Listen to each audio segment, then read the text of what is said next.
भारताच्या न्यायालयीन व्यवस्थेमध्ये ही व्यवस्था लोकशाहीचा एक स्तंभ आहे आणि न्याय देताना ती आंधळी असणे अपेक्षित असतं. गरिबांना, वंचितांना न्याय देण्याचं काम ज्या न्यायपीठावरून होतं, त्या न्यायपीठावरून निवृत्त झाल्यानंतर एक माणूस लोकांमध्ये उतरतो आणि लोकांच्या हितासाठी, लोकांच्या संरक्षणासाठी रस्त्यावर उतरून आंदोलन करतो. असंच एक व्यक्तिमत्व आज आपल्यासोबत आहेत. मुंबई उच्च न्यायालयाचे निवृत्त न्यायमूर्ती बी जी कोळसे पाटील. सर नमस्कार. नमस्कार. नमस्कार. नमस्कार. देशामध्ये, राज्यामध्ये कुठेही आंदोलन असू त्या ठिकाणी हा माणूस उतरतो आणि लोकांच्या प्रश्नासाठी आंदोलन करतो. ही आत्तापर्यंतची भूमिका आहे. सर, सध्या रायगड जिल्ह्यामध्ये आहेत. रायगड जिल्ह्यामध्ये रिलायन्स कंपनीचा एक प्रकल्प आहे. तिथे प्रकल्पग्रस्तांसाठी न्याय मागण्याचं काम गेल्या काही दिवसापासून सुरू आहे. हे आंदोलन नेमकं काय आहे हे सरांकडनं जाणून घेऊया. सर, काय तुम्ही रायगडमध्ये, नागोठण्यामध्ये करताय काय नेमकं? असं आहे की हा लढा 30-35 वर्षापासूनचा आहे. ही जी कंपनी आहे ही पूर्वी सरकारची होती. ही अंबानीने विकत घेतली. सरकारबरोबर जे करार होता आमचा, तो करार असा होता की ज्याची जमीन जाईल त्याला परमनंट नोकरी दिली जाईल, त्याला किंवा तो सांगेल त्याला. हे सगळे करार आमच्याकडं आज 1000 करार आमच्या जवळ आहेत. कंपनी अंबानीने घेतल्यानंतर अंबानीने काही ताकास्तूर लागू दिली नाही. स्थानिक नेते आंदोलन उभं करायचे, पोलिसाच्या दडपशाहीमुळे ते आंदोलन नष्ट व्हायचं. मी तिथे आता 1 वर्षापासून गेलेलो आहे. आम्ही सगळ्या प्रकारचे नेगोशिएशनचे प्रयत्न केले आणि ते करत असताना आम्ही सांगितलं की न्यायमूर्ती सावंत आणि मी जेव्हा आंदोलनात उतरतो त्याचा अनुभव अंबानीला आहे. त्यांचे आम्ही 45 गावं, त्यांनी जे 1 लाख रुपये एकराने घेतले होते पेन, पनवेल आणि उरण तालुक्यातले, ते आम्ही परत घेतले आणि सुप्रीम कोर्टाची ऑर्डर घेतली की फोर्थविथ यांचं नाव ताबडतोब उतारावून कमी करा अंबानीचं. त्यामुळे त्यांना आम्ही धक्का दिलेला आहे.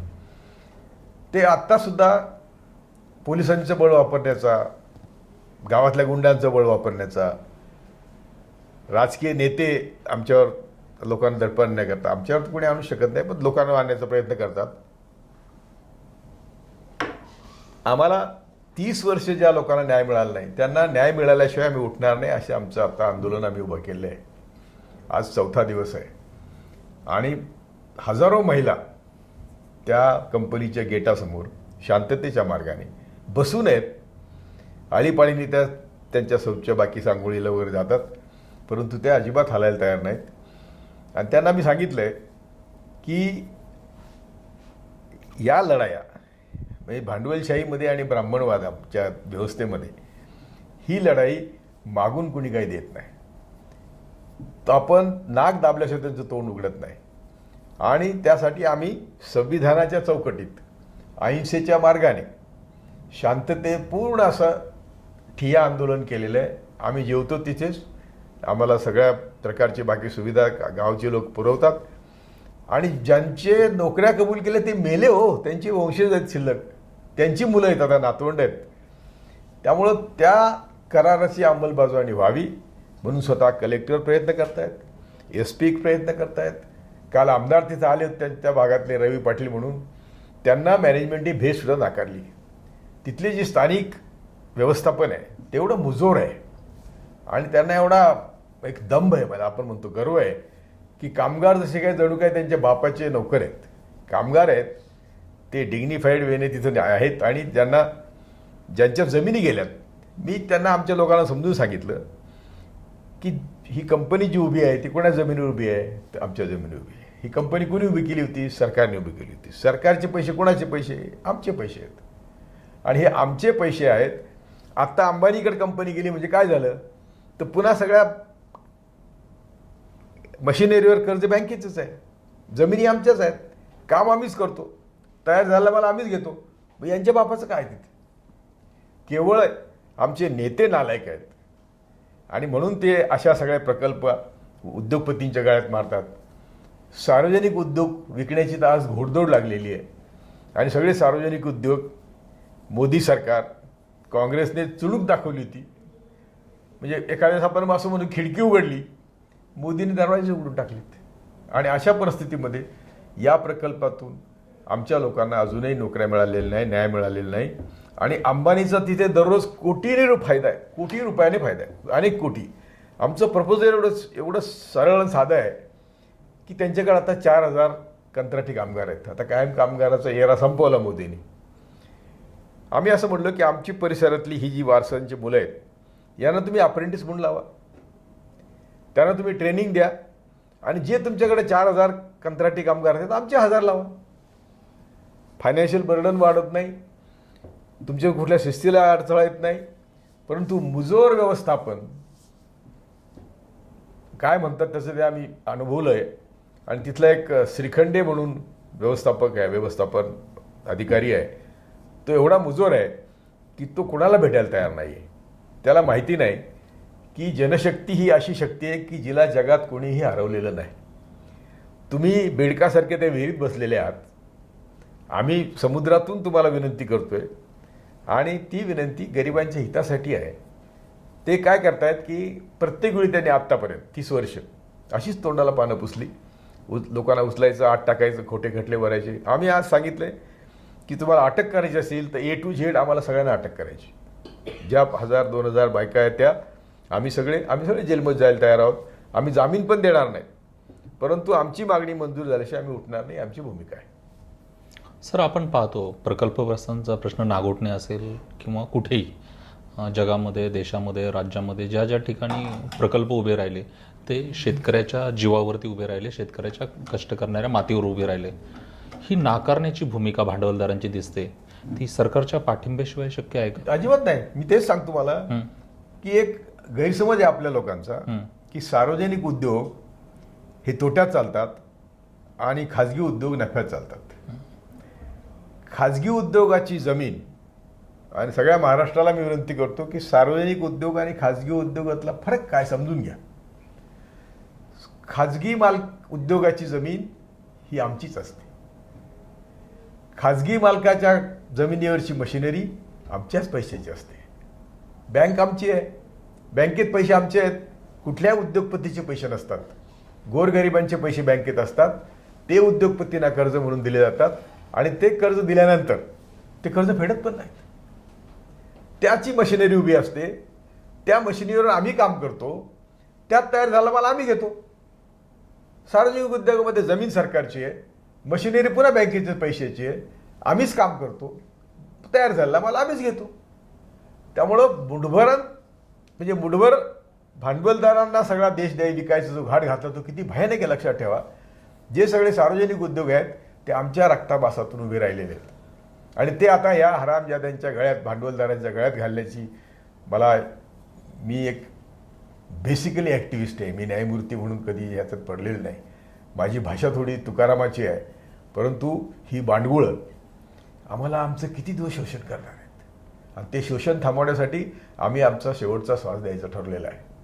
जय भारत. सर, मला एक अजून प्रश्न याच्यामध्ये विचारायचा आहे की ज्यावेळेस प्रशासन कमी पडतं, ज्यावेळेस लोकांना न्याय तिथून मिळणं अपेक्षित असतं, त्यावेळेस न्यायालय हा एक चौथा स्तंभ असतो, आणि तो जसा कंगना किंवा अर्णव गोस्वामीसारखा एका दिवसात उभा राहतो.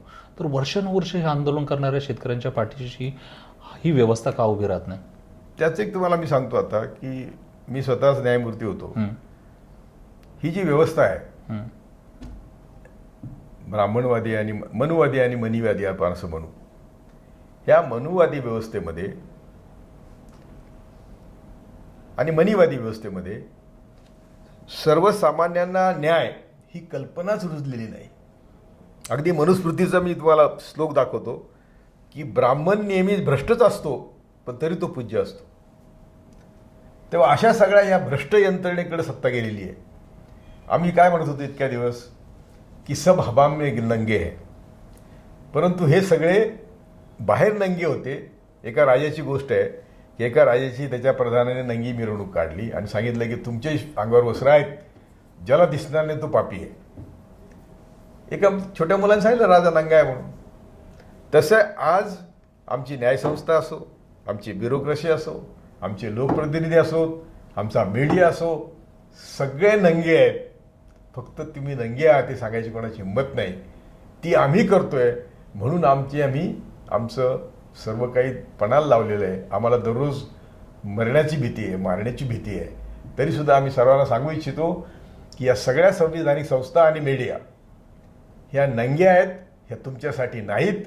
ह्या तुम्हाला जनशक्ती उभी करून रस्त्यावर आल्याशिवाय ह्या ठिकाणावर येणार नाहीत, असा माझा सर्वांना आज या निमित्ताने संदेश आहे. सर, तुम्हाला एक शेवटचा प्रश्न मी विचारतो. सध्या देशामध्ये जे सुरू आहे तर त्याबद्दल सांगाल, आणि ज्या संविधानिक संस्था आहेत, न्यायालय असतील किंवा ब्युरोक्रेसी NIA आहे, CBI आहे, ED आहे, खरं तर हे लोकांचे चाकर असले पाहिजे, लोकांच्या सेवासाठी असले पाहिजेत. तर विद्यमान ही अनडिक्लेअर्ड इमर्जन्सी डिक्लेअर करते, ही हुकुमशाही आहे का? नेमकं काय आहे? म्हणजे आज शेतकरी आज दिल्लीमध्ये येऊन तिथे आंदोलन करतायत आणि आपले पंतप्रधान हे दौरे करतायत. तुम्ही काय ह्याला काय म्हणाल तुम्ही? मी तर असं म्हणेल की शेतकऱ्यांचं आंदोलन जो अन्न खातो त्याचं आंदोलन आहे. कारण यांनी आता कुणी किती धान्य साठवा परवानगी दिली म्हणजे साठीबाजी आली. यांनी आता APMCला विक्री करण्यापेक्षा तुम्ही कोणालाही विक्री करा अशी दिली म्हणजे भांडवलदार विकत घेणार. APMC येणारच नाही तिथे, हे भांडवलदार घरोघर जाऊन विकत घेणार. आणि मग काय झालं आता बघा, कुणी किती साठवा म्हणलं ना की देशभर गोडाऊन बांधून तयार आहेत अदानीची. हे मोदी आल्यापासून त्यांनी प्लॅनिंग केलेलं आहे की गोडाऊन FCIचे गोडाऊन अदानीचे आहेत, भाड्याने घेतलेले, आणि त्यांना एवढं भाडं दिलं की त्यांनी दरवर्षी देशभर गोडाऊन बांधलेत. त्याच पैशातून बांधले, म्हणजे गोडाऊन बांधले सरकारी पैशाने, आता ते अदानीच्या मालकीचे आहेत. आणि तिथे साठा होण्यासाठी अदानीला रेल्वे दिली, विमानतळं दिली, समुद्राची बंदरं दिलीत. आता किती सोपं झालं. शेतकऱ्याच्या घरोघर जाऊन तो धान्य खरेदी करणार, त्यांच्या गोडाऊनमध्ये आणून ठेवणार, सगळं बाजारातलं धान्य संपलं की ठणठणा बोंबलत बसा, तो सांगेल त्या भावाने विकत घ्या. त्यामुळं आमच्या लोकांना त्याचं गांभीर्य कळत नाही. दुसरी गोष्ट अशी की जे शेतकरी तर रस्त्यावर आलेले आहेत त्यांची मागणी काय? आमची APMC चालू ठेवा. आम्हाला MSP तुम्ही कबूल केलेलं आहे, तुमच्या इलेक्शनच्या मॅनिफेस्टोमध्ये आहे की तुम्हाला आम्ही दीडपट तुमच्या इन्व्हेस्टमेंटच्या दीडपट फायदा देऊ, दीडपट तुम्हाला उत्पन्न दिवस सांगितलेले आहे. तुम्ही वायदा करता आणि सुप्रीम कोर्टात सांगता आम्ही देऊ शकत नाही. कोर्टात सांगता लगेच 2014ला वायदा करता, 13ला वायदा करतात, 15ला सुप्रीम कोर्टात सांगता काळे पैसेच तुम्ही असंच केलं, सगळे लावू म्हणलं, सांगतो म्हणता, आणि सुप्रीम कोर्टात सांगता देता येणार नाही. तर तुम्ही देशाला किती फसवणार आहात? आणि काँग्रेसने थोडं बहुत फसवलं, पण आमची सर्वात जी चूक होती आता की आम्ही काँग्रेस आणि BJP एका नाण्याच्या दोन बाजू म्हणतो, हे बरोबर नाही. पक्ष कुठलाही असला, मी तर असं म्हणेल की देशाच्या कुठल्याही पक्षाचे सूत्र फक्त ब्राह्मणवादी मनुवादी ताकदीत आहेत. मनुवादी आणि मनुवाद्यांच्या हातात आहेत, कोणाचाच पक्ष असो तो, आणि तो पक्ष त्यांची चाकरी करतो. आणि त्यामुळे आम्हाला न्याय मिळण्याची सुतराम शक्यता नाही. आम्हाला जनतेला हे सगळं समजून सांगून, जनतेलाच लाखोच्या करोडोच्या संख्येने गेलं इलेक्शन चुलीत गेली पदं चुलीत, आम्हाला त्याच्या नको आहेत काय. जनतेला जनतेच्या ताकदीने उभं करून सरकारला सांगितलं पाहिजे की तुम्ही आमच्या विरुद्ध कारभार करू शकत नाही. शेवटचा प्रश्न आहे सर, या सगळ्या आंदोलनामध्ये तुम्ही रस्त्यावर उतरता, आंदोलन करता, कधी जीवाची भीती वाटली आहे का? या देशामध्ये पत्रकार मारले, न्यायमूर्तींना मारलं गेलं, तर काय म्हणजे लोकांना काय विश्वास द्याल? न्यायमूर्ती लोहियाची केस, लोहियामधली मॅटर माझ्याकडे आली होती. जे माझ्याकडे न्यायमूर्ती लोहियाचा निरोप घेऊन आले ते मारलेत, मी जिवंत आहे. करकरेला कोणी मारलं हा विषय मी आणि पानसरेंनी घेतला होता, मुश्रीफ आणि आम्ही तिघजण होतो. त्यातलं पानसरेला मारलंय, मी जिवंत आहे. अंधश्रद्धा निर्मूलनाची चळवळचा जो कायदा केला आम्ही, अंधश्रद्धा निर्मूलनाचा कायदा केला, तर सावंतांच्या घरी श्याम मानव, मी आणि दाभोळकर बसून केलेला आहे. दाभोळकर मारलेत, मी जिवंत आहे. त्यामुळे मी फक्त एक एक दिवस जो आहे तो या देशातील गरिबांच्या लढाईसाठी कसा वापरता येईल एवढाच विचार करतो. माझं उद्या काय होईल याची मला पर्वा नाही.